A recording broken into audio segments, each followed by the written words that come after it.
आज या ठिकाणी तालुकास्तरीय स्पर्धा परीक्षेचा निकाल आणि पारितोषिक वितरण समारंभाच्या कार्यक्रमासाठी उपस्थित राहिलेले सर्व जाणकार पालकवर्ग, शिक्षक, प्रमुख अतिथी यांचं स्वागत करून मी कार्यक्रमाला सुरुवात करतो. टेबलवर ठेवलेले जे काही ट्रॉफ्या आहेत त्या मुलांनी केलेल्या मेहनतीचं फळ आहे आणि आज ते त्यांना मिळणार आहे. यामध्ये पालकांनी स्वतःकडे श्रेय घ्यायचं नाही.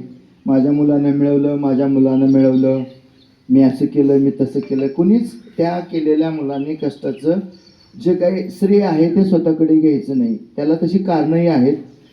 मागच्या महिन्यामध्ये मी हे सर्व सामान द्यायला आलो त्यावेळेस मॅडम यांची इच्छा होती की माझे मुलं हुशार आहेत, फक्त माझ्या पालकांना थोडं काय करायचं आहे, सुज्ञ करायचं आहे. सुज्ञ करायचं म्हणजे नेमकं काय करायचं आहे तर त्यांची जबाबदारी त्यांनी ओळखणं खूप गरजेचं राहतं. आणि पूर्ण महाराष्ट्रावर आता आम्ही दिवसात 3 ते 4 कार्यक्रम करतो. कार्यक्रम करण्यापाठीमागचा मुख्य हेतू हे ट्रॉफ्या, सर्टिफिकेट, प्राईज मनी देणं नाही. ते शाळाही करू शकते. मात्र जे पालक आहेत, पालक आपलं पूर्ण स्वप्न म्हणजे त्यांचे मुलं हे त्या शाळेमध्ये पाठवत असतात आणि शाळेकडून सगळ्यात जास्त प्रमाणात अपेक्षा ठेवतात. आज एक सगळ्यात मोठी एक शोकांतिका आहे, दुःख आहे. सर्व जाणकार आहेत, आपण सर्व एज्युकेटेड आहात. माझ्या मुलाचा नंबर आला नाही ह्याचं कधीच दुःख नसतं. दुःख असतं शेजारच्या मुलाचं आल्यानं. कसं काय आलं, ह्याच कसा काय आला, गादडे अभ्यास करत नाही का, एवढा खर्च करते, आई म्हणायला चालू करते लगेच. त्यांची चूक नाही, म्हणजे जे काय विचार उत्पन्न होतात ना त्याची चूक नाही आहे. कारण आपण ज्यावेळेस शाळेत असायचो, अभ्यास सांगितला जायचा ना, अभ्यास नाही झाला, तो अभ्यास केलाय का, नाही केलं, बरं झालं, छडी खायला माझ्यासोबत कोणीतरी आहे, सॅटिस्फॅक्शन काय, माझ्यासोबत कोणीतरी आहे. म्हणजे कंपनी, आज तीच कंपनी पालकवर्गाने मुलांना देणं खूप गरजेचं आहे. आई काय म्हणते माहिती आहे, अभ्यास फिनिश कर, तुला मोबाईल देते. 6 तास मुलगा शाळेतून आल्यावर अर्ध्या तासात अभ्यास होमवर्क फिनिश करतो आणि लगेच मम्मीकडे म्हणतो मोबाईल दे, मोबाईल दे. मग चांगल्या सवयी कोण लावतं, आपण लावतो, नाही लावत. आता माता पालकांमध्ये एक नवीन फॅड आहे, मुलीला घेऊन किचनमध्ये मालिका लावून मोबाईल बघत बसायचं. तुम्हाला ह्या मोबाईल मोबाईल मोबाईल संबंध महाराष्ट्रावर संबंध विचारवंतांनी, शिक्षण तज्ज्ञांनी मोबाईलच्या दुरुपयोगाचे काय गोष्टी किंवा मोबाईलमुळे नुकसान कसं झालं बरंच सांगितले. पण त्यांना काय जाते सांगायला, त्यांची लेकरं त्यांना ऐकतील का बघा. अहो नका ऐकू द्या त्यांची लेकरं, आपण आपल्या लेकरांचा विचार करायचा. कारण एखाद्या मुलांनी नंबर काढला, ट्रॉफी मिळालं, सर्टिफिकेट मिळालं तर पहिल्यांदा काय विचारलं जातं की ह्याचे आई वडील कोण आहेत. म्हणजे काय विचारलं जातं, आई वडील कोण आहेत. त्यानंतर कोणत्या शाळेमध्ये शिकला जातो, त्याचे वर्ग शिक्षक कोण आहेत किंवा त्याचे मार्गदर्शक कोण आहेत. म्हणजे पहिल्यांदा नाव कुणाचं निघतं, आई वडिलांचं. मग आई वडिलांची नैतिक जबाबदारी एकच आहे. मग आम्ही शाळेत कशाला टाकले, एवढी फी कशाला भरली, आम्ही घरीचा अभ्यास घ्यायचा. तुम्ही अभ्यास घेऊ नका आणि तुम्हाला जमणारही नाही अभ्यास घ्यायला. कारण तुमच्या पुढची बुद्ध्यांक त्या मुलांमध्ये आहे. हे सर्व मेडिसिन जनरेशन आहे, त्याच्यामुळे त्यांना सर्व गोष्टी अवगत आहेत. त्यांच्यासोबत फक्त अर्धा 1 तास संध्याकाळी बसायचंय. काय करतोय, एक 8-10 दिवस, 8 दिवस तुम्ही त्याला फक्त वेळ दिला की 9व्या दिवशी मम्मा माझ्यासोबत चल, आपण अभ्यास करूया. बरं, मम्माने जर वेळ दिला तर काही चुकीचं आहे का. मम्मी जर असेल तर मम्माचा हेवा देवा सुरू चालतो, माझं जे एकट्याच आहे का, तुमची काय जबाबदारी नाही का, सगळं मी करतेच की. अहो पुरुषाचं जे काम आहे ना तो पुरुषच करू शकतो. मी एक पुरुष आहे म्हणून पुरुषाची बाजू घेत नाही बरं का, माता पालक वर्ग.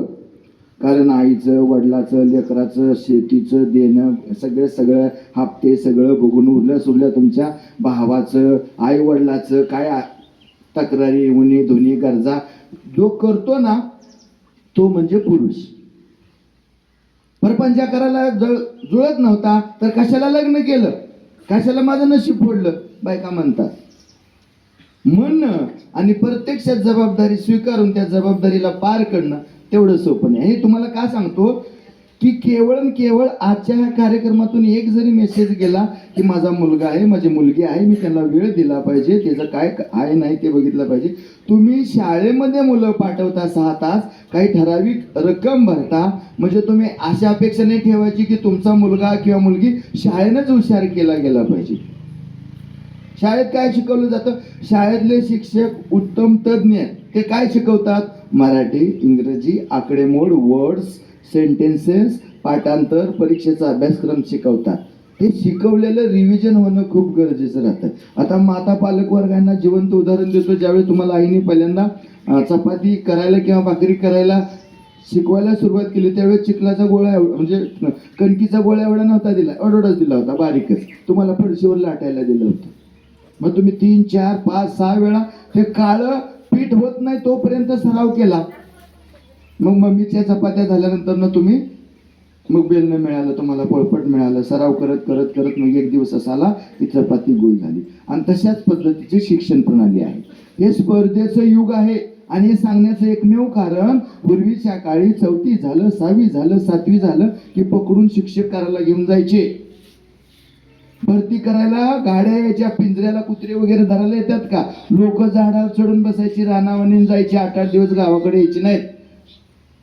म्हणजे त्यावेळेस तो एक काळ वेगळा होता आणि आत्ताचा एक काळ खूप वेगळा आहे. 100 जणांनी मुलाखती ज्यावेळेस देतात त्यावेळेस 10 ते 12 जणांची निवड होते. सर्वांना नोकरी शक्य नाही, सर्वांना व्यवसाय शक्य नाही. मात्र सर्वांना एक गोष्ट शक्य आहे, ते म्हणजे आपल्या मुलांमध्ये वेगवेगळ्या प्रकारचं कौशल्य कसं त्यांनी अवगत केलं जाईल याच्याकडे लक्ष आईवडिलांनी देणं गरजेचं आहे. आज आई कुठे विजय आहे? कुठे विजय आहे? ती माता पालक तुम्ही माझ्या आईच्या बहिणीच्या ठिकाणी तो वाईट वाटून घेऊ नका. आज पूर्ण घराचा जो मजबूत घटक आहे ना ती आई आहे. आईच्या हातात सर्वच गोष्टी आहेत. आईच्या हातात नवरा आहे, आईच्या हातात सासू आहे, आईच्या हातात सासरा आहे, आईच्या हातात मुलं आहेत, आईच्या हातात व्यवहार आहे, आईच्या हातात ब्युटी पार्लरचा खर्च आहे, किराणाचा खर्च आहे, सगळंच आहे. म्हणून तुम्ही एक मजबूत घटक आहात. आणि अगदी मनापासून तुम्ही विचार करा की मी काय करू शकते मुलांसाठी, प्रपंचासाठी. आणि तुमचं आहे म्हणून करायचंय. एक जण खर्चाची बाजू उचलते, एक जण घराची बाजू उचला. आणि तुम्हाला हे का सांगतो तर इंदापूर तालुक्यामध्ये ऍक्टिव्ह इंटरनॅशनल स्कूल आहे अकोल्यामध्ये. नरुटे मॅडम, उज्ज्वला नरुटे मॅडम आहेत, शिक्षिका होत्या. आता त्यांनी सोडला जॉब. 4थीला त्यांची मुलगी डायमंडला बसली होती 2 वर्षापूर्वी. तालुक्यातून पहिल्या क्रमांकाला तिला 3000 रुपये नेट म्हणजे आला होता. तिचा 98 मार्क पडले होते. 98 मार्काचा दुसरा कुणी नव्हता. 3000 रुपये रक्कम आणि ट्रॉफी मिळाली होती. ट्रॉफी आणि सर्टिफिकेट मिळालं 4थीमध्ये. परत 5वीला बसली मागच्या वर्षी. परत तालुक्यामध्ये पहिला नंबर आला आणि ती नवोदयला बसली होती. 97.24 का 28 मार्क पडले. शिक्रापूरला नवोदयचं स्कूल आहे, तिथं भरती झाली. त्या मातेला 2 मुली. 4थीला स्कॉलरशिपला आली, 2 वेळ डायमंडला आली, नवोदयला सिलेक्ट झाली. मग मला सांगा, एक शिक्षिका ज्यावेळेस शिक्षिकेच्या रूपातून एक आई होते त्यावेळेस संध्याकाळी ती शिकवत असेल का नसेल घरी?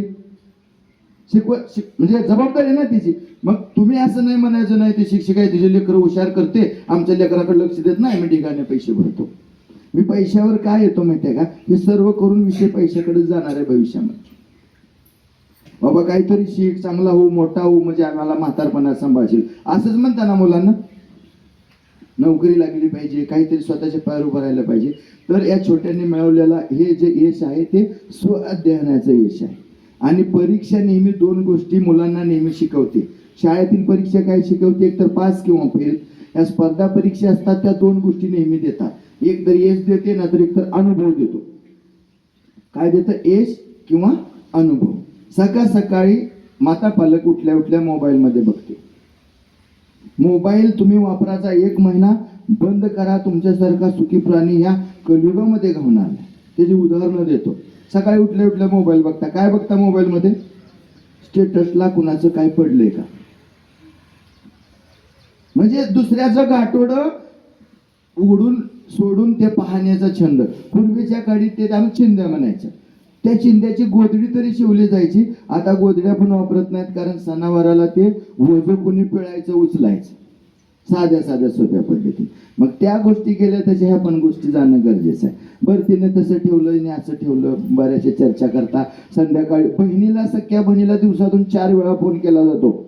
जेवलीस का? काय केलं? भाजी काय केली? बरं दाजी आलतं का? त्या बहिणीतला प्रेमाचा जिव्हाळा बी संपला. पहिल्यांदा 4-4, 3-3 वर्ष बहिणीच्या गाठीपिटी नाही भेटते, ते अशा भेटल्या की ते तुम्ही शब्दात न सांगण्याचं तो वातावरण नसायचं ना. आता रोज 4 वेळा, पण काय बोलत असता तुम्ही 4 वेळा फोन करून?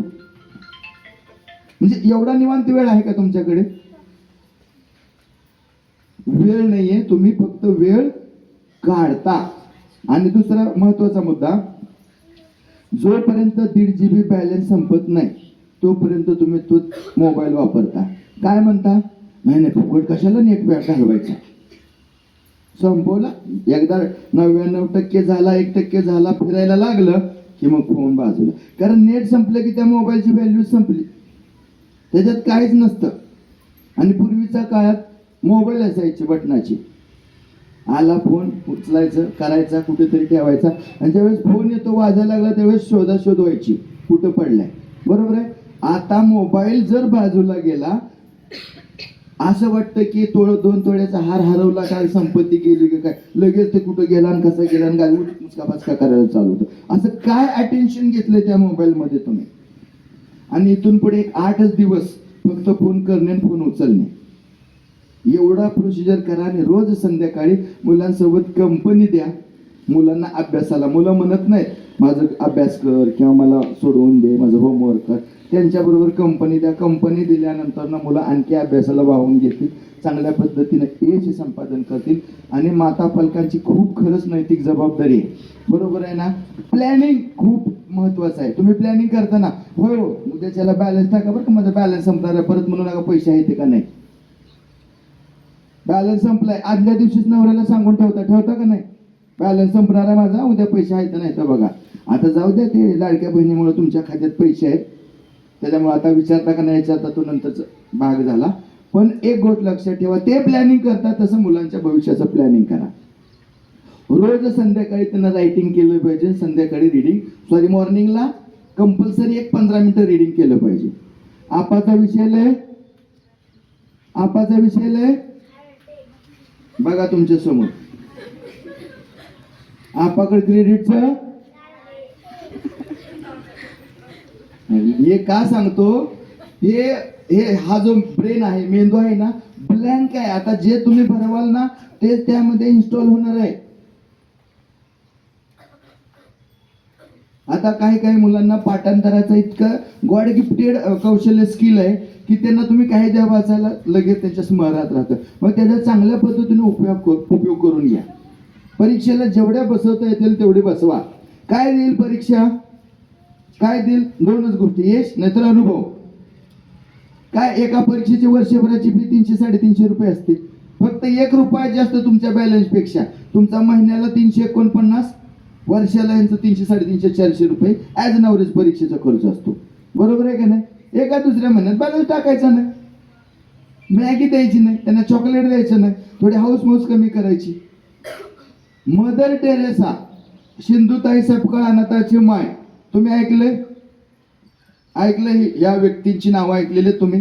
हे असेच व्यक्तिमत्व घडलेले नाही आहेत. नवऱ्यानं बाहेर काढलं सिंधुताई सपकाळांना बाहेर, म्हणजे आईवडिलांकडे गेले नाही, गुरांच्या गोठ्यात राहिले, बरेच स्ट्रगल केलं त्यांनी, जीवन काय मर्म ओळखला. नाहीतर काय हकललं गेले ऐकलं, नाहीतर लटकावायला त्यांना सोपं होतं, जीवनाचा अंत करणं सोपं होतं. लाईफ स्ट्रगल केल्या त्यांनी, त्यांच्यासारख्या लोकांसाठी एक मोठा एम्पायर उभा केला आणि महाराष्ट्रातलं एक मोठं व्यक्तिमत्व. म्हणजे कोणत्या गोष्टी स्ट्रगल नाही. मदर टेरेसा करोनाच्या काळामध्ये ओळखलंय. कोणी शिंकलं तरी बाबा दारा खिडक्या बंद करून बसायचं आपण, कोरोना झाला का जीवाला किती भेट होतो आपण. बरोबर आहे का नाही? महातल्या महारोग आहे, म्हणजे असे रोग की त्याचा इलाज होत नाही, अशा रोग्यांना मदर टेरेसांनी सेवा पुरवल्या म्हणून त्या मदर टेरेसा झाल्या. म्हणजे सांगत आपल्याला काही एवढे आव्हानं नाही आहेत. पूर्वीच्या काळी तुम्हाला माहिती आहे का, आता ह्याच्यामध्ये काही पालकवर्गांमध्ये, जेंट्स पालकवर्गांमध्ये गोष्टी म्हणजे असतील लोक की स्ट्रगलिंग एज्युकेशन घेतलेलं, काय पाठीवरच, वया काही नसायच्या, पाठीवर लिहून जायचं.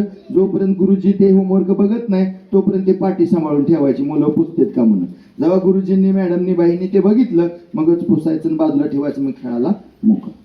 पेन्सिल 4 आण्याला 8 आण्याला असायची, छोटेसा तुकडा जरी झाला तरी एखाद्या ह्याच्यामध्ये घालून वापरला जायचा. आता मुलं वापरण्याच्या ऐवजी काय, ते खूर करून शार्प करूनच बारीक करतात. बारीक झालं की मम्मीच म्हणते बारीक झालं ते टाकी मोठी घे. बारीक पण तेच काम करणार आहे, मोठी पण तेच करणार आहे. तुम्ही ह्या सगळ्या बारीक सारीक गोष्टींचं त्यांना ज्ञान द्या, माहिती द्या. की बचत करून शिक्षण घेतल्याशिवाय शिक्षण होत नाही. हो, वही संपली पोरायची आणा, मग पप्पा कुठली 2 रेगी संपली, 4 रेगी चौकडं संपली, केस केलं, पानं कोरी सोडलेत का, ते खाडाखोड केलेत का, पानं पडले ते बघा, मग वही आणा. लगे 2 नाही, पप्पा प्रेमापोटी 4 आणतात. वर्षभराचं टेन्शन गेलं, 2 महिन्यात संपतात. मग ते 4 वह्या संपल्या 2 महिन्यात. असं काय केले पहा, आपण 40 वह्या आणून देऊ, पण त्याचा उपयोग त्या मुलांनी करून घेणं गरजेचं आहे. लक्ष जोपर्यंत आपण देत नाही तोपर्यंत आपल्याला रिझल्ट मिळेल याची अपेक्षा ठेवायची नाही. तुम्हाला आता सर्वांना एक टास्क देतो, कष्टावर कसं यश मिळू शकतं. मोहीम आरडी नावाचं एक गाव आहे मान तालुक्यामध्ये, शिंगणापूरच्या पायथ्याला. तिथली एक मुलगी 7 वर्षापूर्वी स्ट्रगल करायची ना, आज 8 वर्षे, 13-14चा काळ, 12वीचा महाविद्यालयामध्ये भारत देशासाठी तिनं ऑलिम्पिकमध्ये मेडल मिळवलं. पण मेडल मिळवल्यानंतर ना ती प्रसिद्धीच्या ह्याच्यामध्ये आले, सगळ्या गोष्टी केल्या. पण तो मेडल मिळवायच्या अगोदरच जर तिच्या जीवनाची कहाणी तुम्ही ऐकली, आणि आहे, तुम्ही यूट्यूबवर सर्च केलं की त्या सगळ्या, मी नाव सांगत नाही, तुम्ही सर्च करा, तेवढा तुम्हाला होमवर्क. छप्पर, 2-3 जनावरं, तिनं शालेय जीवनापासूनच मेडल, ट्रॉफ्या, सर्टिफिकेट मिळाले. असंच आपल्यासारखा शोपीस नाही किंवा काय, त्याला कपाट नाही किंवा सेपरेट केलेलं रॅक नाही ठेवायला. असंच कोणाच्या ह्याला सगळ्या गोष्टी एक फळकूट लावून त्याच्यावर सगळ्या गोष्टी ठेवलेल्या. पाऊस पडाले की एरियाच्या ठिकाणी त्या गोष्टी झाकल्या जायच्या. असं स्ट्रगल करत करत करत करत 12वी झाली.